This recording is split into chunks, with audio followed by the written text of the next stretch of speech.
할렐루야, 할렐루야. 지금 이 시간 예배 자리에 나오신 여러분들, 혹은 이제 온라인으로 듣고 계신 모든 여러분들을 주님의 이름으로 축복합니다. 여러분들 지난 한 주간 잘 보내셨나요? 네, 네. 저희 이 시간 처음 함께 고백할 찬양은요, 이 시간 너의 마음속에라는 찬양인데요. 제가 이 찬양 함께 고백할 때 정말 여러분들이 살아가며 마음속으로 하나님을 가득 담고 살아가는 여러분들이 되었으면 좋겠습니다. 같이 찬양하겠습니다.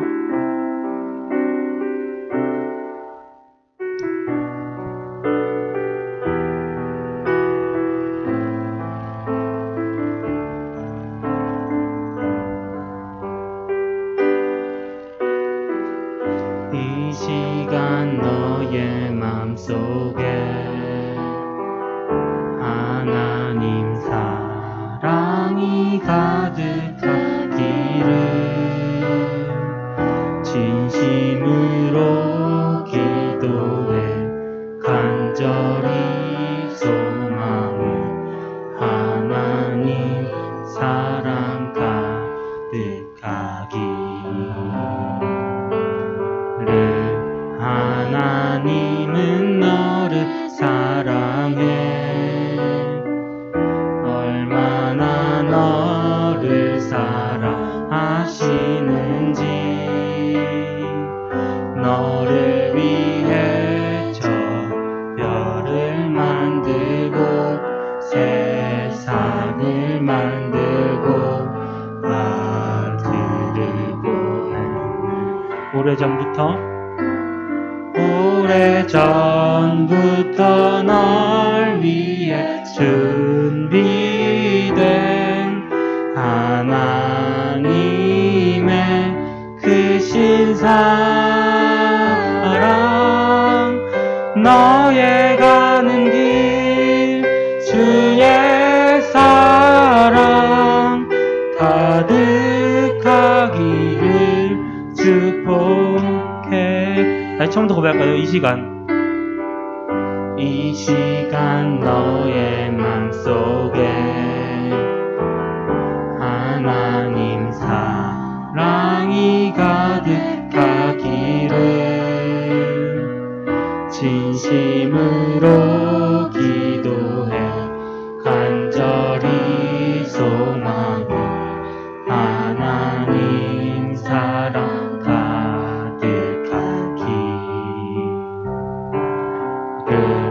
하나님은 너를 사랑해.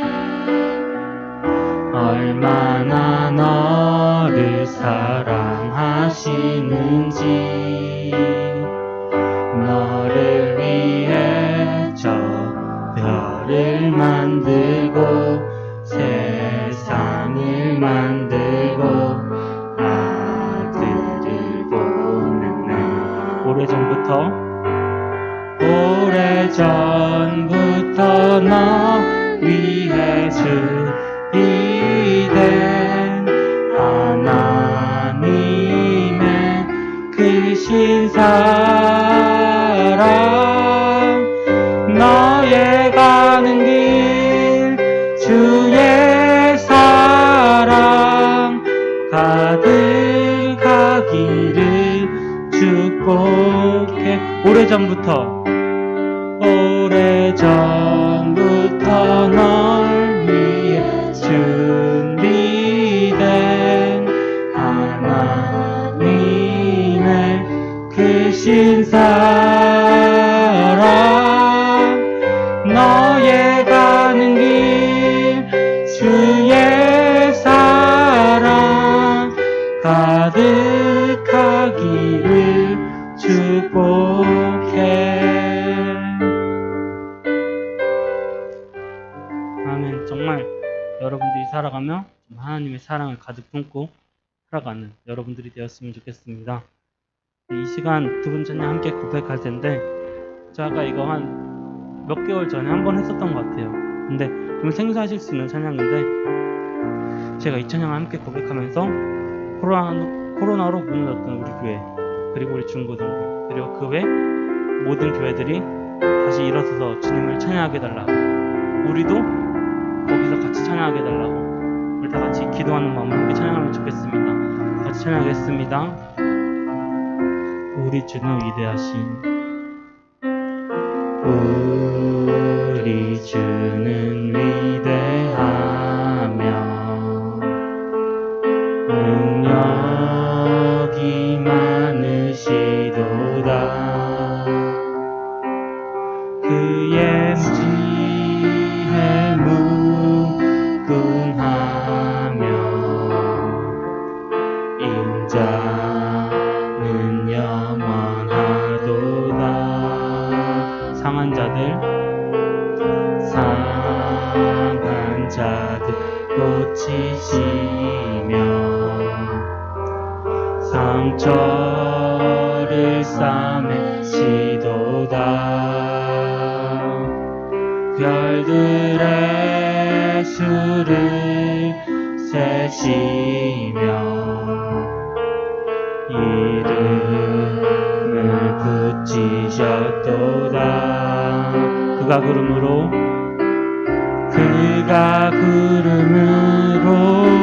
하늘을 덮으시며 땅을 위하여 비 준비하시니 예루살렘아 여호와를 찬송할지어다. 내 하나님을 감사함으로 주 앞에 나가며 주 임재 앞에 경배. 우리 다시 처음부터 고백할까요? 우리 주는 위대하며, 우리 주는 위대하며 능력이 많으시도다. 그의 지혜 무궁하며 인자는 영원하도다. 상한 자들 고치시며 상처를 싸매시도다. 별들의 수를 세시며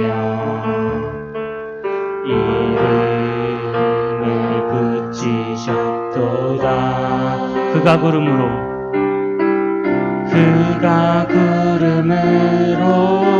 하늘을 덮으시며 땅을 위하여 비 준비하시니 예루살렘아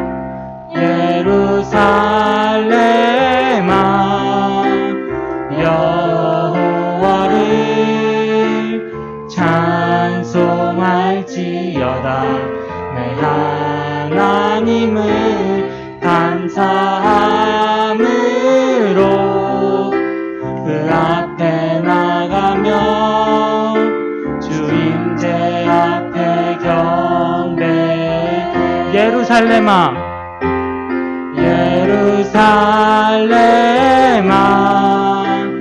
여호와를 찬송할지어다. 내 하나님을 감사함으로 그 앞에 나가며 주 임재 앞에 경배해.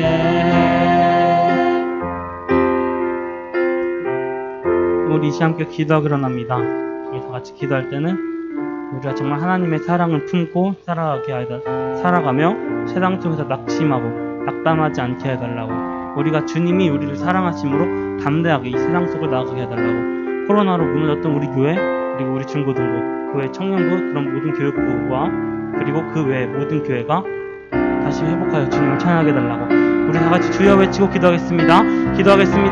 주여!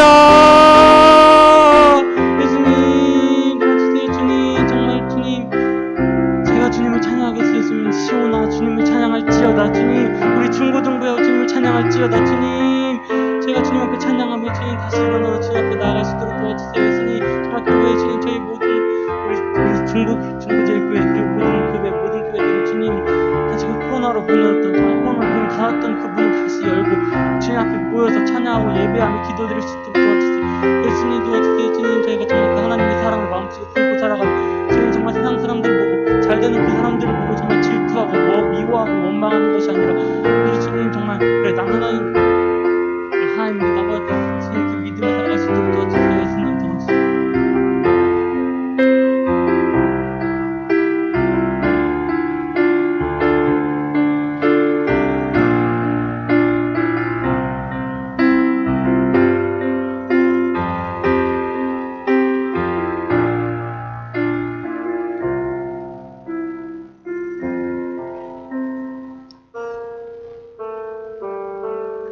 사도신경으로 신앙 고백하겠습니다.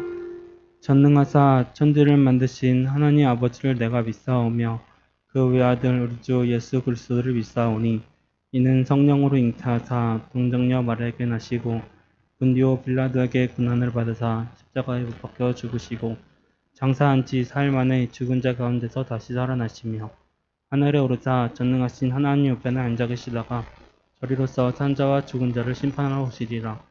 성령을 믿사오며 거룩한 공의와 성도가 서로 교통하는 것과 은사하여 주시는 것과 몸이 다시 사는 것과 영원히 사는 것을 믿사옵나이다. 아멘. 우리 다 같이 주를 위한 이곳에 함께 찬양하겠습니다.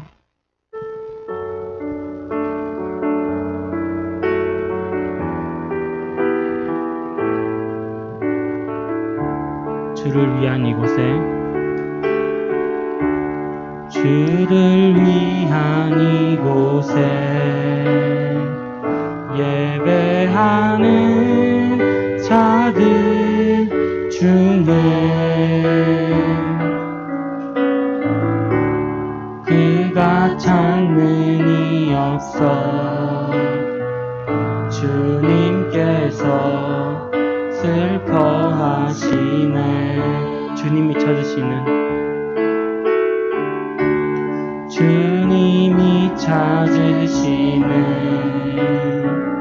그 한 사람 그의 대장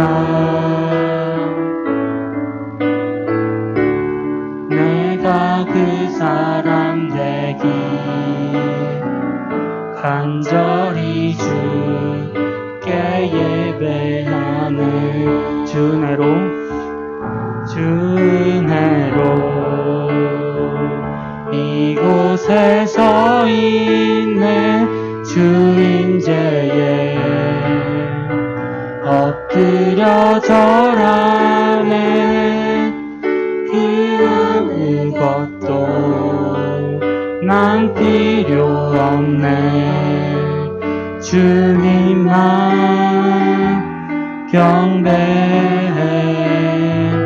주은혜로 이곳에 서 있네. 주임제에 엎드려 절하네. 그 어느 것도 난 필요 없네. 주님만 경배해.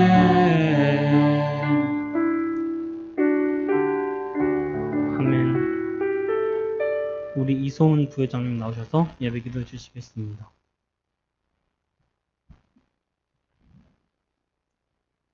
하나님, 저희가 오늘도 이렇게 교회에 나왔습니다. 오늘 예배로 인해 은혜 받고 하나님의 자녀로 살아갈 수 있게 도와주세요. 예수님의 이름으로 기도드렸습니다.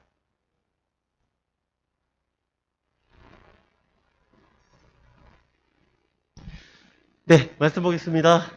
사사기 말씀. 오늘부터 사사기 말씀 함께 나누고자 합니다. 사사기 1장. 1절부터 10절 말씀.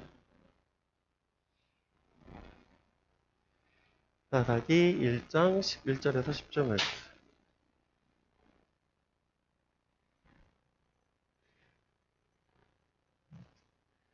자, 우리 한 절씩 교독하도록 합니다. 사사기 1장 1절에서 10절 말씀. 여호사가 죽은 후에 이스라엘이 여호와께 여쭈어 이르되 우리 가운데 누가 먼저 올라가서 가나안 족속과 싸우리이까?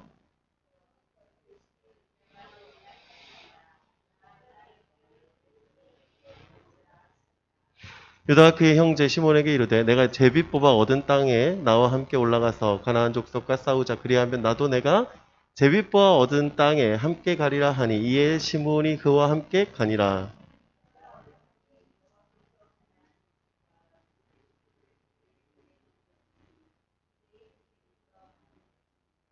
또 베색에서 아도니 베색을 만나 그와 싸워서 가나안 족속과 브리스 족속을 죽이니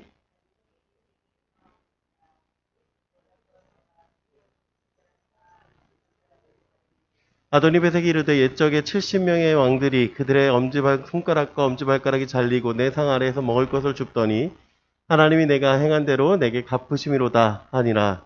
무리가 그를 끌고 예루살렘에 이르렀더니 그가 거기서 죽었더라.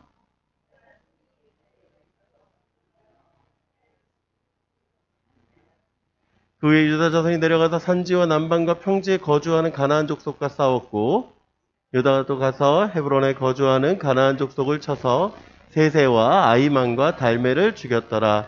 헤브론의 본 이름은 기랏 아르바였더라. 아멘. 다들 지내셨습니까? 오늘부터 사사기 말씀 이제 같이 나누고자 합니다. TV 바뀌었어요. 좀 낫나요?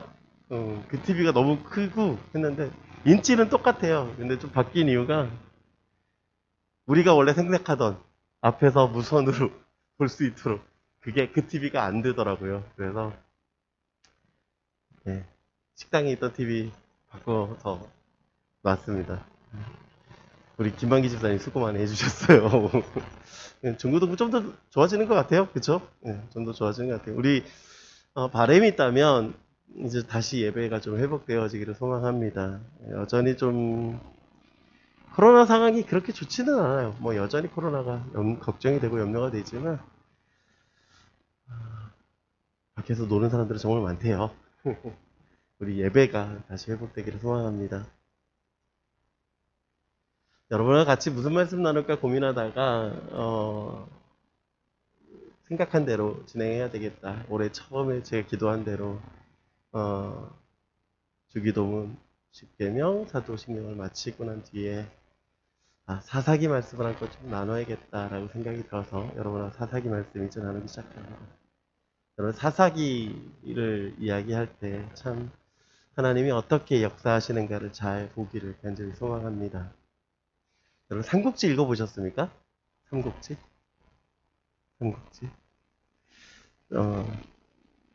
위초고 세나라 이야기하는 이 삼국지. 유비, 조조, 손권. 이거 게임 캐릭터라서 잘생겼지만 원래 유비의 모습은 요렇답니다. 이게 유비의 이런 모습을 이제 그림으로 그린 거라서 이것도 사실은 정확하진 않겠지만 이런 모습으로 있었다고 합니다. 사실 유비를 좋아하는 이유가 뭘까요, 사람들이? 이 사람이 약간의 덕을 베풀었다. 오죽하면 자가 현덕이죠. 이 사람이 덕을 베풀었다라는 거, 그리고 약간 좀 바보 같죠. 어떻게 보면 조조하고 큰 거라고 좀 다른 유비 모습을 좀 보게 되는데 사실 사람들이 좋아하는 가장 큰 이유는 이겁니다. 개천에서 용난 것 같은 느낌인 거예요, 사실은. 그렇지 않습니까? 사실 시골에서 집 만들고 멍석 만들어서 팔던 사람이 유비의 모습이었거든요. 근데 사실 유비가 원래 그런 사람이냐? 그런 사람은 아닙니다. 유비는 사실 유웅이라는 할아버지 때에는 출세한 집안에 속했어요. 그러니까 할아버지 시절에는 되게 출세한 집안에 속했는데 그 아버지였던, 그러니까 유비의 아버지를 일찍 여의고 나서 가세가 이제 기울기 시작했다는 거죠. 사실은 유비가 사람들에게 칭송받았던 가장 큰 이유는 이거입니다. 한나라 황제의 후손이라는 이유, 그거였어요. 그러니까 핏줄이 달랐다라는 거죠. 그런데 여러분 그런 생각하지 않으십니까? 우리가 잘 쓰는 말인데요. 난세의 영웅이라는 얘기 참 많이 하잖아요. 사실 삼국지의 난세들을 보면 이렇습니다. 황건적의 난을 시작으로 해서 민란이 발생하고 한 나라가 기우는 아주 절대절명의 위기였기 때문에 이 유비라고 하는 사람이 그 주변에 있던 마을에 있던 사람들을 모아서 의병을 일으켜서 그가 출세의 길을 갈 수 있었던 거죠. 그럼 반대로 한번 이야기해 봅시다. 한 나라가 태평성대였으면 어땠을까요? 태평성대였으면 그냥 시골에 있었던 황실 친척 중에 한 사람 그걸로 끝이 났을 거예요. 혹시 뭐 이게 뭐 역사라고 하는 거는 뭐 가정이라는 건 없겠지만 뭐 성경도 가정이 없지만 역사라는 건 가정이 없기 때문에 우리가 볼 때 이럴 수 있겠죠. 무엇입니까? 반대로 그냥 유비는 그냥 시골에서 그냥 평안하게 살다가 평안하게 죽었더라. 그게 그냥 유비의 인생이었을 것이다 라고 하는 것이죠. 오늘 사사기 말씀들을 우리가 보게 되는데 사사기에 보면 참 어려운 시대를 살아가고 있음을 우리가 볼 수 있습니다. 오죽하면 사사기를 어떻게 보면 약간 암흑기처럼 이야기하시는 분들도 계시거든요. 어두운 시대. 그럼 그 어려운 시대를 살아가고 있는 사람들에게 정말 영웅은 필요한가라고 하는 거예요. 영웅은 필요한가. 제가 여러분에게 오늘 이 시대에 필요한 사람이라고 얘기를 하고 있지만 이 시대에 필요한 사람은 그럼 영웅인가라고 하는 질문을 우린 가져야 되는 것이죠. 그러면 사사기를 보면서 우리가 그 시작을 함께 나누고자 합니다. 오늘 1절 말씀입니다.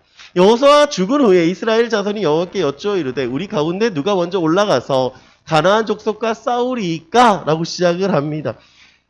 자, 여호수아가 죽었습니다 라고 얘기를 해요. 성경에는 몇 가지 규칙이 있어요. 여러분 성경을 보면 창세기, 출애굽기, 레위기, 민수기, 신명기, 여호수아, 사사기, 룻기, 사무엘사가, 열왕기사가 힘들어?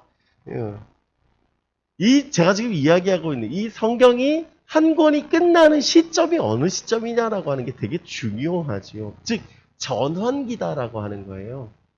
여러분 생각해 보십시오. 시대라고 하는 게 자, 여러분 생각해 보세요. 우리나라로 얘기하면 고려 시대가 딱 끝나고 조선 시대가 시작했어요. 정말 그렇게 시작했어요? 어제는 조선이었고 어제는 고려였고 오늘은 조선이 그런 식으로 시대가 시작합니까? 그냥 어때요?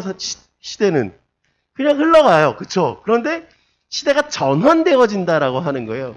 성경도 어떻게 됩니까? 전환되어지는 거예요. 자, 봅시다. 어떻게 전환되는지 제가 정리를 좀 해왔습니다. 보세요. 창세기는요. 태초에 하나님이 천지를 창조하시느라부터 쭉 가다가 누가 등장하냐면 아브라함이 등장을 하지요. 그리고 아브라함이 등장을 하고 이삭과 야곱과 요셉이 죽음으로 창세기가 끝이 나요. 네, 창세기가 끝이 나요. 즉 창세기가 하나님이 태초로 창조하셔서 이스라엘 민족이 어떻게 시작이 되어지고 그리고 그 이스라엘 민족이 애굽으로 내려갔습니다라고 하면서 창세기가 끝이 납니다. 그러면 출애굽기가 어떻게 시작을 합니까? 그 애굽에서 살더라라고 시작을 해요. 그리고 어떻게 마치냐면 성막이 시내산에서 완성이 됐다라고 하는 걸로 출애굽기가 마치게 됩니다. 그럼 레위기는 어떻게 마치게 되느냐? 사실 레위기는요. 이 출애굽기 안에서 마지막에 있는 이 19장부터 39장, 40장까지 이 시대에 같이 있는 얘기예요, 사실은. 즉 레위기는 다른 시대가 아니라 같이 있는 시대예요. 그러다 보니까 어떠냐면 율법을 다 설명함으로써 레위기는 끝이 나요. 그리고 민수기가 어떻게 시작을 하냐면 시내산에서 출발하는 것으로 시작을 해요. 시내산에서 출발 딱 해요. 그리고 나서 어디로 가냐면 가데스바네아에 딱 이름입니다. 그런데 거기서 어떤 일이 벌어지느냐? 이스라엘 민족이 하나님이 가나안 땅 올라가라는 걸 거절하죠. 왜요? 두렵거든요. 그래서 가데스바네아에서 그들이 다시 광야로 행하게 됩니다. 그리고 나서 38년이 지나서 다시 가데스바네아에 도착을 해요. 그리고 이제 모압 땅으로 향합니다. 그게 민수기의 끝이에요.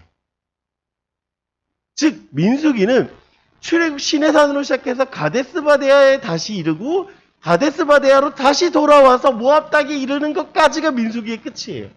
그럼 신명기는요. 그 모압 땅에서 이제 어떻게 시작되어지는지를 막 막 이야기하면서 마지막에 어떤 장면이 끝나냐면 모세가 죽어요.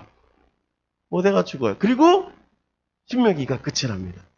그리고 여호수아는 어떻게 죽어요? 여호수아가 딱 등장을 해요. 모세가 죽었으니까. 그리고 여호수아가 죽음으로 여호수아가 끝이 납니다. 즉 무슨 뜻이에요? 자, 성경에서 보면 시대적으로 어떻게 됩니까? 다 끝을 내고 있다라고 하는 것입니다. 그렇습니다. 오늘 사사기는 어떻게 시작합니까? 여호수아가 죽은 후에라고 시작을 해요. 즉 시대가 달라졌다. 한 시대가 끝났다. 이제 새롭게 시대가 시작이 됩니다라고 성경이 이야기하고 있는 것입니다. 그런데 이 리더가 죽었다라고 하는 것으로 끝나는 것이 아니라 사실은 이 말의 의미는 또 한 가지가 있어요. 뭐냐? 불안의 시작이다라고 하는 거예요. 불안의 시작. 어떤 불안? 리더가 없다라고 하는 거예요. 리더가 없다. 여러분 모세가 죽었습니다. 이스라엘 백성들이 얼마나 염려했을까요? 여러분 애굽에서 출발해서 40년 광야 생활을 거쳐서 그들이 이제 가나안 땅에 전쟁을 앞두고 있을 때 모세가 죽었다고 하는 건 그들에게 큰 데미지, 즉 큰 영향을 갖게 되지요. 두려움을 갖게 됩니다. 그런데 누가 등장을 합니까? 여호수아가 등장을 해요. 자, 여호수아를 보면서 그들은 무슨 생각을 합니까? 모세와 함께 있었던 사람. 모세와 함께 우리와 함께 있었던 사람. 그가 하나님 앞에 쓰임 받았던 사람. 이제 그 사람이 리더로 세워진다 할 때 두려움이 그나마 덜해요. 왜? 충격이 덜 하잖아요. 여러분, 그냥, 저기 올 거야 라고 하는 그런 것들이 있으면, 여러분, 왜 운전자가 좀 덜 다치냐면 이유가 있어요. 보고 있으니까 덜 다쳐요. 근데 왜 옆에 있는 사람들이 더 다치냐면, 교통사고에서 긴장 안 하거든요. 그렇잖아요. 옆에 타고 있는데, 운전자가 어떻게 가면 이렇게 불안해하진 않을 거 아닙니다. 편안해요. 그런데 갑자기 뒤에서 땅 때리니까 어떻게 되는 거예요? 기겁을 하죠. 근데 사람들은 어때요? 운전자들은 거울을 계속 봐요. 주시를 하고 있어요. 그러니까 덜 다쳐요. 그러니까 사람들이 모세가 죽고 여호수아가 등장했을 때는 어떠냐면 걱정을 했을 거 아니에요. 사람이 언젠가는 죽을 테니까. 그러니까 좀 덜 문제가 있어요. 그런데 보세요. 자, 모세가 죽었고 여호수아가 등장을 했을 때는 데미지가 덜했다라고 하는 것이에요. 어떡하지 했지만 더한 문제가 있다라는 거예요. 그런데 이제 여호수아가 죽어요. 여호수아가 죽어요.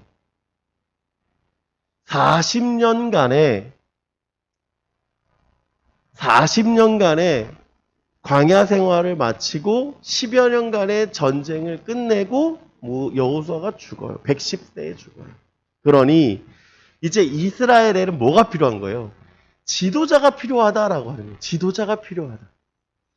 즉 여호수아가 죽은 후에라고 하는 것은 걱정과 염려와 두려움을 갖게 하지만 우리에게 지도자가 필요합니다라고 하는 사람들의 요구가 지금 시작이 되고 있는 거예요, 사실은. 그런데 성경을 보십시오. 어떻습니까?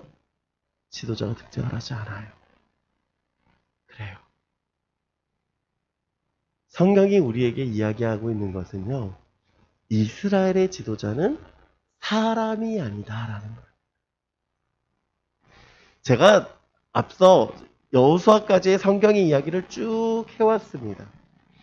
여러분 성경이 어떻게 시작합니까? 사람이 죽어요 하고서 전환이 돼요. 계속. 그래요. 지도자가 죽어서 위기가 발생한다면 매번 인물 때문에 고민해야 되는 문제가 더 큰 문제라는 거예요, 사실. 여러분 얼마 전에 대통령이 교체가 됐어요. 그렇죠? 대통령이 교체가 됐습니다. 그러면 여러분에게 질문. 여러분의 삶에 대통령이 교체가 되고 나서 변화가 있습니까? 있어요? 없어요. 그렇죠? 자, 지도자가 바뀌었는데 왜 흔들리지 않습니까? 왜 흔들리지 않아요? 시스템은 흔들리지가 않아요, 잘. 그래요. 국정 운영이라고 하는 변화는 가져올 수 있어요. 국가가 갖고 있는 방향성에 대한 변화는 가져올 수 있어요. 그런데 죄송한 얘기지만 특별하게 사실 일반 사람들이 체감하기에는 그 일은 어렵다라는 거예요.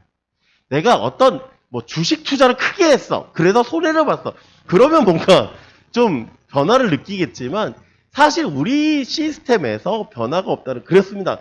국가 시스템에는 큰 변화가 없다라는 거예요. 지도자가 바뀐다고 해서 국가 시스템에 문제가 있다고 하면 이거는 오류가 있는 거죠. 그렇습니다. 뭐예요? 국가 시스템이라고 하는 건 뭐냐면 국민이 자신이 할 일이라고 하는 거예요. 그 일이 변하지 않는 거예요. 학생한테 이 일은 변하지 않아요. 군인한테 그 나라를 지키는 일은 변하지 않아요. 직장인들에게 그 직장에 다니는 일은 변하지 않는다라고 하는 거예요. 리더가 바뀐다고 해서 당장에 그 일이 변하지 않는다라고 하는 것입니다. 그렇습니다. 성경에도 마찬가지인 거예요. 무슨 뜻이에요? 지도자의 죽음이 이스라엘 인도에 가는 시스템에는 영향을 주지 않는다라는 거예요. 이게 가장 중요한 우리에게 이슈인 거예요, 사실은. 뭐냐? 여호수아가 죽었습니다. 이스라엘이 이제 어떡하죠가 아니라 이스라엘을 진도하는 시스템에는 절대 영향이 없습니다. 왜요? 왜? 아주 간단한 것이죠. 이스라엘 인도하는 분은 하나님이시기 때문에. 성경이 이야기하고 있는 건 뭐냐면 이거예요. 이스라엘을 인도하는 분은 하나님이시다라고 하는 걸 이야기하는 거예요. 다른 것들, 다른 문제를 얘기하는 것이 아니라 이스라엘의 지도자의 부재가 큰 어려움과 문제가 있습니다를 이야기하는 것이 아니라 이스라엘을 인도하는 분은 하나님이다라는 걸 분명히 하고 있는 것이죠. 여러분, 우리가 사사기라고 말씀을 보고 있습니다. 사사란 가나안 땅에 들어가서부터 왕이 세워지기까지 약 한 400년간의 그 기간 동안에 있었던 이야기들을 하고 있어요. 이들은요, 이스라엘의 정치, 군사, 판권적인 역할들을 했어요. 히브리어로 쇼페르라고 하는데, 이 쇼페트라고 하는 이 단어는 구원하다, 재판하다, 다스리다라는 뜻을 갖고 있어요. 그래서 공동번역 성경을 보면 이 사사기를 어떻게 해요? 판관기라고 하기도 해요. 즉 사사기라고 얘기하지 않고 판관기, 즉 재판장의 이야기처럼 이야기를 하고 있어요. 그러니까 즉 무슨 뜻입니까? 사사가 하는 일들에 대해서 이야기하고 있는 것이지요. 여러분 성경에 등장하고 있는 사사들의 신분들을 보시면 되게 다양하고요. 성별도 드보라가 있으니까 여성 사사도 있어요. 다양하죠. 신분도 다양합니다. 즉 성경에서 이야기하고 있는 건 누구냐면 하나님이 그들을 세우셨다라고 하는 거예요. 그러면 무슨 뜻입니까? 하나님이 그들을 인도하신다. 하나님이 우리를 돌보신다. 하나님이 그들을 통치하신다라고 하는 걸 성경이 이야기하고 있는 것이죠. 무슨 뜻입니까? 사사들이 하고 있는 일 다시 한번 보세요. 사사들은 뭐 하고 있습니까? 그들을 재판하고 그들을 통치하고 그들을 구원하고 있어요. 즉 하나님께서 하시는 일들을 사사를 통해서 보여주고 계시다라고 하는 것입니다. 그렇다면 오늘 성경이 우리에게 이야기하고 있는 건 뭘까요? 마찬가지죠. 여기에 뭐만 넣으면 돼요? 우리라는 단어를 넣으면 돼요. 우리 한번 같이 읽어볼까요? 하나님이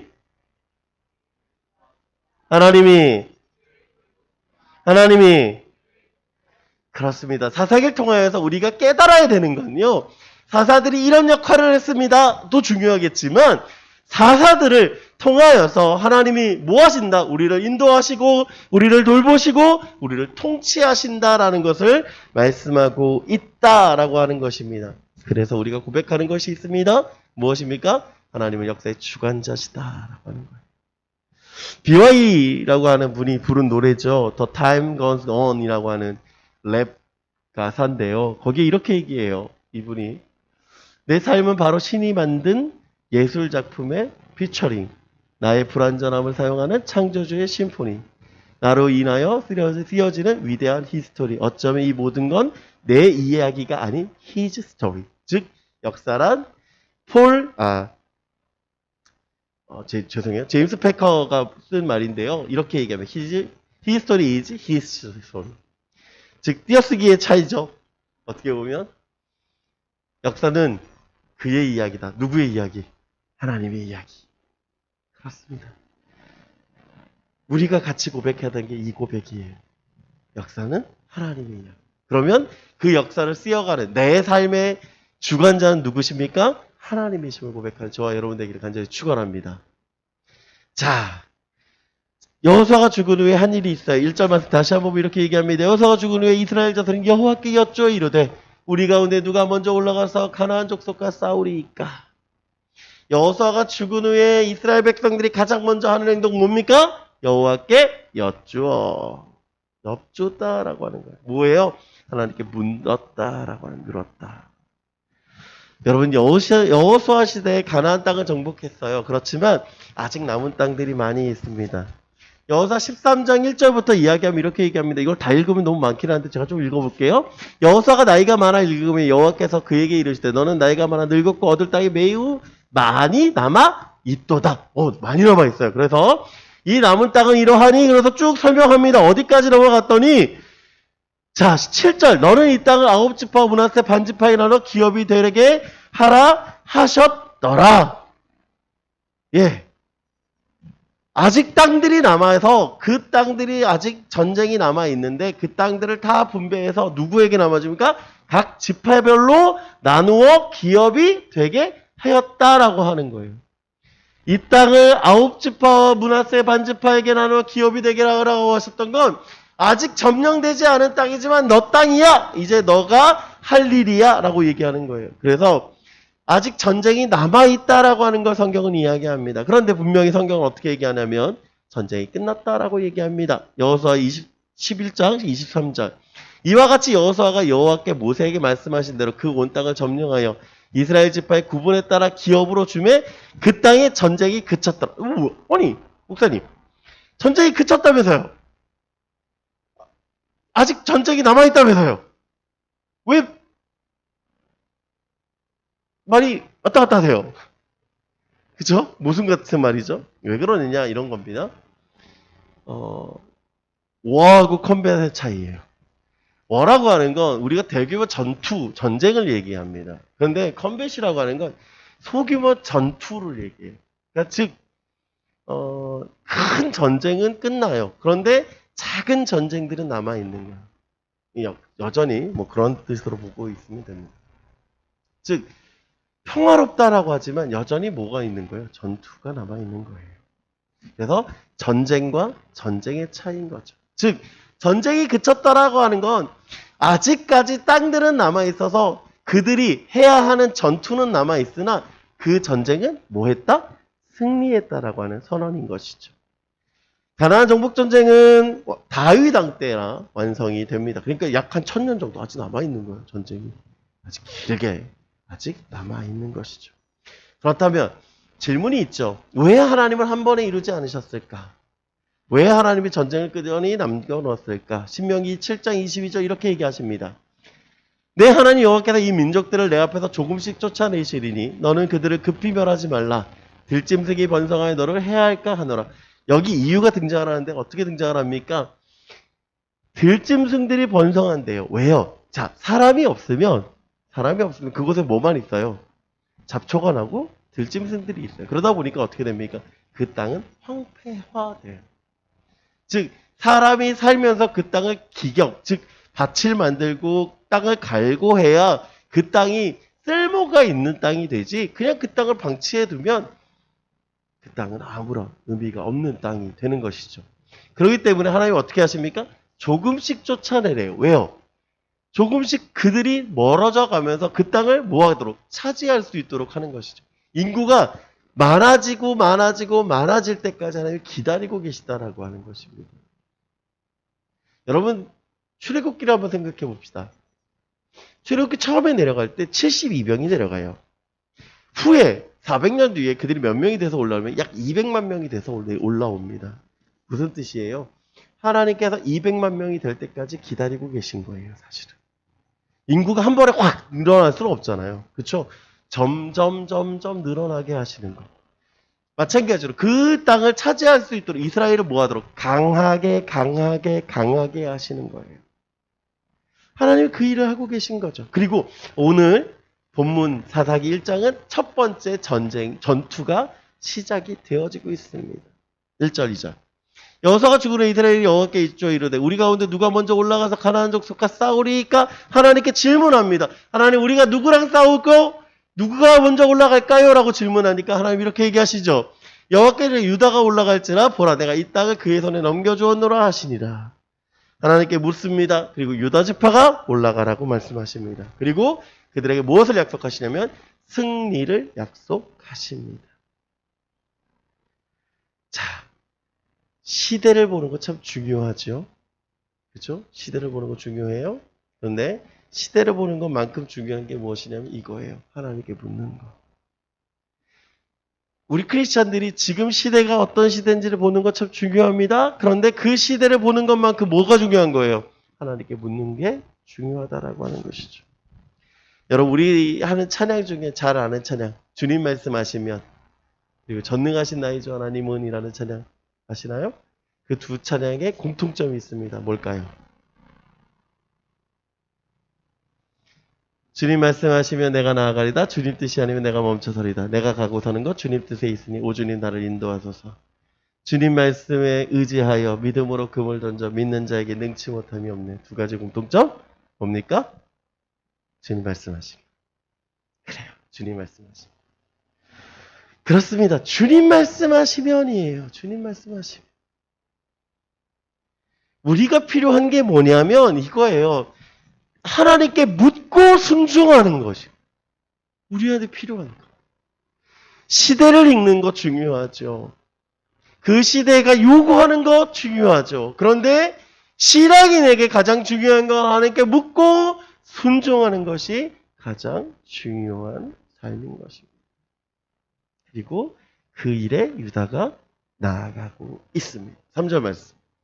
유다가 그의 형제 시므에게 이르되 내가 제비 뽑아 얻은 땅에 나와 함께 올라가서 가나안 족속과 싸우자. 그리하면 너도 나도 내가 제비 뽑아 얻은 땅에 함께 가리라 하니 이에 시몬이 그와 함께 가니라. 자, 앞장서게 된 유다는 시므온에게 어떻게 얘기하면 함께 가기를 요청합니다. 어떤 분들은 이렇게 얘기합니다.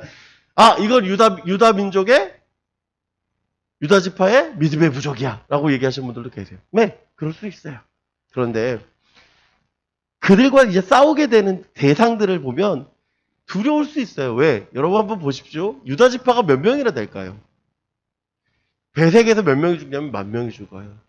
여러분, 지파가 두 지파예요. 두 족속이에요. 지파도 아니고 족속. 가나안 족속과 브리스 족속. 그 두 족속과 싸우게 돼요. 배색, 아도니 배색이라고 하는 강력한 왕을 만나게 됩니다. 즉, 두려움이 있는 것도 사실이에요. 그런데 우리가 그건 제하여 보고 성경이 드러나질 않으니까 그건 제하여 보고 이것만 보자고. 뭐만 보면 되냐? 따라해봅시다. 동역. 그래요. 동역이에요. 유다와 시므온이 뭐했다? 동역하였다. 그게 다예요. 우리가 정말 중요하게 생각해야 되는 건 이겁니다. 뭐예요? 시므온이 유다와 함께하여서 그들과 승리하였습니다. 라고 하는 건 순종의 결과다라고 하는 거예요. 우리에게도 이런 은혜가 있기를 소망합니다. 여러분, 함께 가십시오. 함께 가십시오. 여러분, 삶이 두렵죠. 걱정이 되죠. 그런데 우리에게 정말 필요한 건 뭡니까? 동역함이에요. 여러분, 옆에 있는 동역자들 되게 중요한 동역자들이고요. 그 동역함으로 인하여서 함께 갈 수 있는 힘이 생깁니다. 여러분, 전쟁은요. 거기서 그치지 않아요. 어떻게 됩니까? 계속해서 이어집니다. 8절. 유다 자손이 예루살렘을 쳐서 점령하여 칼날로 치고 그 성을 불라살았으며 그 위에 유다에서 내려가서 산지와 남방과 평지에 거주하는 가전족과 싸웠고 유다가 또 가서 헤브론에 거주하는 가나안 족속을 쳐서 세세와 아이만과 달메를 죽였더라. 헤브론의 본 이름은 기랏 아르바라. 지금 성경이 이야기하고 있는 건 뭐냐면 계속해서 뭐하고 확장돼 가고 있다는 거예요. 확장돼 가고 있다는 거예요. 그렇습니다. 하나님의 말씀에 순종하였더니 뭐했다? 하나님이 역사하셨더라. 즉 우리에게 뭐라고 얘기합니까? 기도하고 순종하고 함께 동역하라라고 성경이 이야기하고 있는 거예요. 사사기 말장 말씀을 통해서 우리에게 말씀하고 있는 건 이 새로운 시대, 이 새로운 세대 삶에서 하나님 앞에 우리가 나아가야 되는 건 기도하고 순종하고 함께 동역함이 우리에게 필요하다라고 하는 걸 성경이 가르치고 있는 것입니다. 왜 그럴까요? 왜 기도하고 순종하고 동역하는 것이 필요할까? 가장 큰 문제가 있기 때문에 그렇습니다. 우리 4절 말씀 같이 봅니다. 유다가 올라가며 여호와께서 가나안 족속과 브리스 족속을 그들에게 손에 넘겨주시니 그들이 베색에서 10,000명을 죽이고 또 베색에서 아도니 베색을 만나 그와 싸워서 가나안 족속과 브리스 족속을 죽이니 아도니 베색이 도망하는지라 그를 쫓아가서 잡아 그의 엄지손가락과 엄지발가락을 자르매 아도니 베색이 이르되 옛적에 70명의 왕들이 그들의 엄지손가락 엄지발가락을 잘리고 내 상 아래에서 먹을 것을 줍더니 하나님이 내가 행한 대로 내게 갚으심이로다 하니라. 무리가 그를 끌고 예루살렘에 이르렀더니 그가 거기서 죽었더라. 제가 왜 이 말씀을 읽었냐면 아주 중요한 것이 등장해요. 유다 자손이 승리한 게 보이고 한 사람이 등장합니다. 누가 등장을 해요? 아도니 베색이라는 사람이 등장을 합니다. 이 아도니 베색이라고 하는 건요, 사실은 이름일 수도 있지만 이 아도니라고 하는 건 아도니라고 하는 건 통치자라는 뜻이고요. 베색이라는 말은 베색 지역을 얘기해요. 즉 베색 지역의 통치자라고 하는 거죠. 이름일 수도 있고 그냥 명칭일 수도 있는 거예요. 대명사 같이 쓸 수도 있는 거죠. 뭐 이름일 수도 있어요. 그래서 정확하지는 않습니다. 근데 성경은 이제 이름으로 얘기하니까 인명으로 얘기할 수 있는 거죠. 이 아도니 베색이 어떤 사람입니까? 한번 볼까요? 자, 70명의 왕들을 라고 얘기해요. 그러니까 무슨 뜻이에요? 70번의 전쟁을 한 거예요. 70번의 국가들과. 뭐 도시국가들이겠지만 70번의 성들을 점령해서 뭐 한 거예요? 승리한 왕입니다. 엄지손가락, 엄지발가락을 잘릴 정도로 그들을 굴복시켰던 왕이 이 아도니 베색이에요. 그런데 문제가 뭔지 잘 보세요. 별 느낌이 없어요. 이 느낌에. 왜? 이스라엘 백성이 어떻게 합니까? 4절 말씀을 보니까 아도니 베색에 어떻게 합니까? 그대로 행해요. 어떻게? 아도니 베색이 말을 보십시오. 하나님이 내가 행한 대로 내게 갚으심이로다 라고 얘기를 했어요. 그러니까 어떻게 합니까? 아, 하나님이 하신 것으로 생각을 해요. 근데 이 고백이 누구의 고백입니까? 이스라엘 고백이 아니에요? 누구의 고백이에요? 아도니 베색의 고백이에요. 무슨 뜻입니까? 이스라엘 백성들이 아도니 베색에게 그렇게 행한 거예요. 그 다음에 더 중요한 게 두 번째 또 등장하는데 뭐냐면 그를 끌고 예루살렘에 이르러 그가 거기서 죽여요. 즉 엄지손과 엄지발가락을 자른 것으로 끝이 나는 것이 아니라 그를 끌고 베색에서부터 예루살렘 앞으로 가서 예루살렘에서 죽여요. 이제 이해가 됩니까? 왜 이게 문제가 되는지 제가 지금 설명해 드리는 거예요. 문제가 뭐냐면 이거예요. 여러분 물과 기름이 융합이 됩니까? 안 됩니까? 안 돼요. 유화제를 넣어야 섞입니다.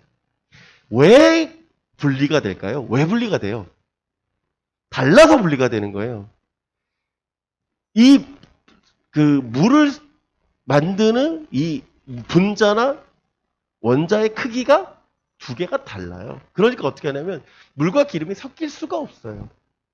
아무리 흘려도 흔들려요. 여러분 비슷한 것들은 섞이죠. 비슷한 것들은. 그런데 어떻게 됩니까? 분리가 되어져요. 여러분 이스라엘 백성들의 문제가 지금 뭔지 아십니까? 그 고대 근동에 행하였던 일을 그대로 누구한테 하는 거예요? 베색에게 한 거예요. 아도니 베색에게 한 거예요. 무슨 뜻입니까? 이스라엘 백성들이 가나안 땅에 살면서 그 가나안 족속과 다름없이 융화되어져 가고 있는 것을 보여주고 있는 것입니다. 하나님께서 그들을 진멸하라고 했습니다. 아멘. 그러고 끝이었으면 돼요. 그런데 그들을 진멸한 것이 아니라 어떻게 합니까? 그들의 손과 발을 자르고 끌고 예루살렘에 가서 죽인 것을 보여줘요. 왜? 예루살렘에서 그들이 두려워하도록. 내가 아도니 베색을 죽였어. 우리가 죽였어. 그러니까 우리가 어때요? 너희도 죽을 것이야 라는 걸 경고하는 것처럼. 여러분 어떻게 했습니까? 안 했어요. 이렇게. 가나안 정복전쟁에서 그런 일이 없었어요. 그런데 그들이 어떻게 합니까? 이제 가는 사사기로 넘어와서 그들이 그들과 동일하게 행하고 있는 거예요. 두려워하도록. 적들을 두려워하도록. 하나님 어떻게 얘기하셨습니까? 그렇게 하라고 하셨어요? 아니요. 순종한 것 같아요. 그런데 순종하지 않았다고 하는 것이 문제예요. 여러분 우리의 진짜 큰 문제는 여기에 있는 것이에요. 무슨 뜻입니까? 우리가 하나님의 사람이라는 걸 잊어버리면 어떻게 됩니까? 세상과 다름없이 살아가요. 세상과 다름없이 살아가요. 세상과 다른 것을 유지하는 것이 너무나도 어렵다라고 하는 것을 성경이 우리에게 이야기하고 있는 거예요. 그렇습니다. 여러분, 하나님의 인도하심, 하나님의 승리하심, 하나님이 승리케 하심 너무나도 중요하고 우리가 승리할 필요가 있는 것이죠. 그런데 다름을 유지하는 것이 더 중요하다라고 하는 걸 기억하기 바랍니다. 근대 신학자, 그러니까 현대 신학자 중에 가장 유명한 사람이라고 하면 칼바르트를 이야기를 합니다. 이분이 이렇게 얘기해요. 그리스도인들은 한 손에 성경을 한 손에는 신문에 들고 살아야 된다. 얼마나 중요한 말인지 모릅니다. 왜냐하면 여러분 신앙인은 성경뿐만 아니라 세상에 볼 수 있는 눈을 가져야 된다는 것이죠. 시선이 있어야 돼요. 그렇습니다. 세상이 무엇을 필요로 하는지를 깨닫는 사람이 있어야 되죠. 그런데 세상에 대한 질문이 없으면 흐름을 읽을 수가 없습니다. 세상의 흐름을 읽지 못하면 우리의 삶은 도태될 수밖에 없어요. 여러분, 코로나 시대가 시작이 되고 제일 많이 나왔던 말이 이거였어요. 포스트 코로나. 코로나 시대가 시작할 때부터 지금까지. 자, 진짜 포스트 코로나 시대가 됐어요, 이제.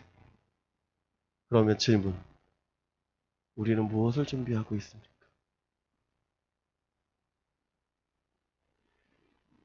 시작할 때부터 얘기했던 포스트 코로나가 이제 2년이 지나서 도대체 이제 시작이 되기 시작합니다. 그러면 우리는 무엇을 준비하고 있느냐라고 하는 거예요. 코로나 전의 생활 가운데서 여러분이 회복하고 싶은 일은 무엇입니까? 그러면 어떤 신앙 관점을 가지고 살아가기를 소망하십니까? 이 질문이 우리에게 필요한 것이죠. 독일 극작가인 브레이트라고 하는 사람이 쓴 갈릴레이 생애라고 하는 그 연극이 있어요. 이 갈릴레이 아시죠? 지동설 주장했던 종교재판의 이야기를 가지고 쓴 이 대본이에요. 극작인데. 여기 등장하는 이 안드레이라고 하는 제자가 갈릴레이를 바라보면서 이렇게 얘기를 합니다. 어떻게 얘기를 하냐면, 영웅이 없는 나라는 불행하다. 왜? 갈릴레이가 종교재판에서 지동설을 부정하고 나오거든요. 그걸 보면서 이렇게 얘기해요. 갈릴레이가 잘못함을 지적을 하면서 영웅이 없는 나라는 불행하다. 우리나라 불행하다라고 하는 것이죠. 그런데 갈릴레이가 이렇게 얘기해요. 뭐라고 얘기하면 영웅을 필요로 하는 나라가 불행하다. 제가 이 말을 왜 여러분하고 함께 나누려고 하냐는 거예요. 사사기엔 영웅이 참 많이 등장을 하죠. 난세기도 했고 혼돈했기 때문에 12명의 사사들이 등장을 합니다. 자, 그들이 등장했다라고 하는 것을 제가 말씀드리는 것이 아니라 더 중요한 얘기를 하려고 해요. 무엇입니까? 영웅이 아니라 이스라엘에게 뭘 필요하냐면 하나님의 인도하심을 구하는 사람들이라는 거예요. 그들은 이스라엘을 구원한 사람들이 아니라 하나님의 인도하심을 따라서 순종했던 사람들이라고 하는 거예요. 여러분, 우리에게 필요한 것이 무엇입니까? 그렇습니다. 시대를 읽어야 돼요. 시대를 읽어야 내가 어떻게 살아갈 것인지를 보게 돼요. 여러분, 포스트 코로나 시대가 시작이 됐다고 하면 여러분 이 시대를 어떻게 읽어야 되는지를 준비하시기를 간절히 소망합니다. 그리고 두 번째, 그 전에 하나님을 바라보십시오. 이스라엘 백성들이 어떻게 얘기합니까? 하나님께 여쭈어라고 시작을 하죠. 우리도 하나님께 여쭈어 순종하는 저와 여러분 되길 원합니다. 그리고 하나님의 뜻을 구하는 저와 여러분 되길 간절히 소망합니다. 그리고 순종하기를 원합니다. 순종하기를 원합니다. 그리고 마지막으로 동역하기를 소망합니다. 여러분, 하나님께서 여러분에게 새로운 시대를 시작하게 하셨습니다. 그리고 그 시대를 여러분은 이제 살아갈 것입니다. 하나님께 놀라우신 은혜로 여러분과 함께 하실 줄 믿습니다. 하나님께서 여러분의 인도에 가신 이 새 시대에 여러분의 하나님의 놀라운 사랑으로 살아가는 저와 여러분 되길 간절히 축원합니다. 기도하겠습니다. 사랑의 하나님 감사합니다. 하나님 오늘 말씀을 통하여서 깨닫게 하시니 감사합니다. 하나님 우리가 이 시대를 읽게 하시고 이 시대를 바라보게 하시고 이 시대를 준비하게 하시고 이 새 시대를 위해서 살아가는 삶이 되게 하여 주시옵소서. 감사드리며 사랑이 많으신 우리 주 예수 그리스도의 이름으로 기도드리옵나이다. 아멘. 우리 다 같이 예물 드리며 다 같이 찬양하겠습니다. 주를 위한 이곳에.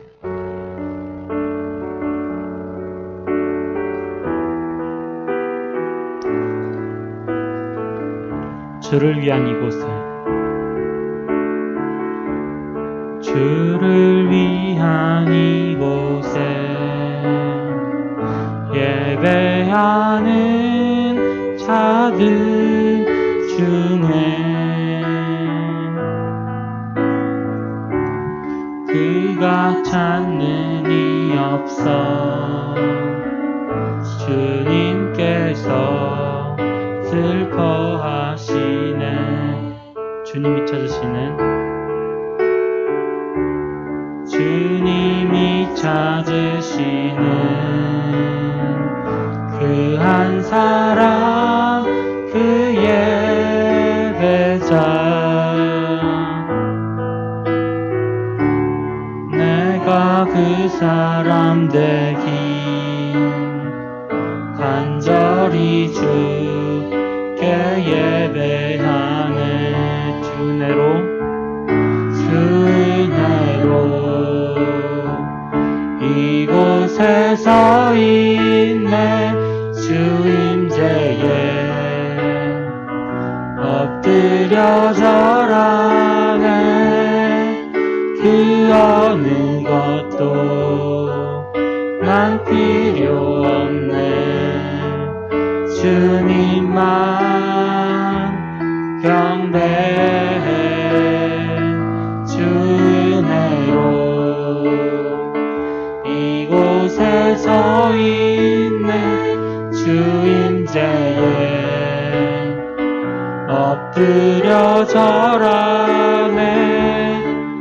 그 어느 것도 난 필요 없네.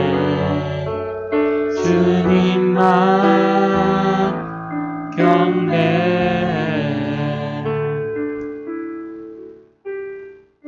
아멘. 허정희 선생님 나오셔서 헌기도 주시겠습니다.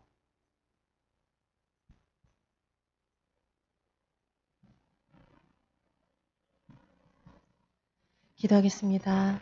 사랑하는 주님 감사합니다. 오늘 또 이렇게 귀한 주에 우리 중고등부 함께 모여서 예배드리게 하심을 주님 너무나도 감사드립니다. 목사님의 귀한 말씀을 아버지 들었습니다. 그 들은 말씀처럼 하나님의 말씀대로 순종하며 달려가는 우리 중고등부 되게 하시고 시대를 분별하며 아버지 함께 동역하며 하나님 앞에 달려가는 자들이 될 수 있도록 주여 인도하여 주옵소서. 어둠의 시대 가운데 시대를 비추는 빛의 역할을 감당하는 우리 중고등부 되기를 원합니다. 아버지 하나님 앞에 또한 귀한 예물을 드렸습니다. 하나님의 것을 먼저 구별하여 드린 우리 중고등부 되게 하시고 또 드린 예물이 하나님 앞에 귀하게 사용되어지는 예물이 될 수 있도록 주여 축복하여 주옵소서. 오늘의 이 예배를 허락하심에 주님 너무나도 감사드리며 이 모든 말씀 살아계신 예수 그리스도 이름으로 기도드렸습니다. 축도합니다. 이제는 예수 그리스도의 놀라우신 은혜와 하나님의 사랑과 성령님의 감화 감동 위로 교통하시고 놀라운 역사가 이 시간 시대를 깨닫고 하나님의 앞에 순종하며 하나님 앞에 기도하며 하나님 앞에 나아가며 동역하며 순종함으로 살아가기를 소원하고 다짐하고 결단하며 이 시간 머리 숙인 사랑하는 우리 중고등부 학생들 머리 위에와 이들의 학업과 비전과 꿈과 소망함과 권속들과 함께 머리 숙인 선생님들의 가정과 학업과 비전과 꿈과 사업장과 속한 권속들 머리 위에 이제부터 영원토록 함께 있을지어다. 아멘.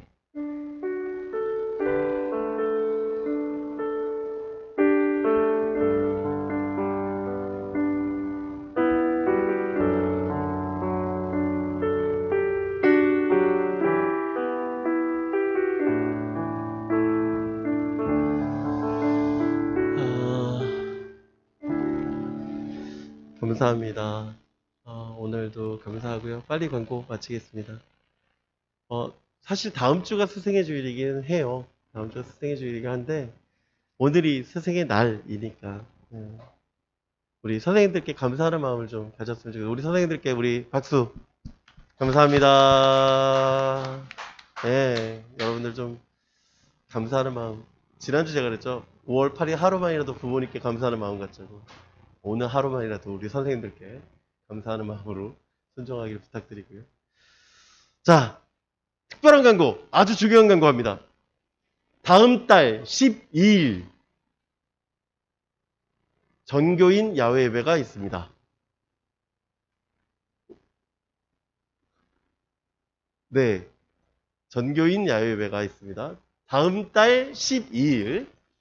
그래서 여러분들 안 가는 사람 없는 걸로 제가 알겠지만, 네, 다음 달 12일 지난번 2019년도에 갔던 원주 치악산 명성수양관이 될 가능성이 99.9%지만 후격 회의 가운데 변경될 가능성이 0.1% 정도는 있다는 거. 예, 변경될 가능성은 있지만 혹시 그 연주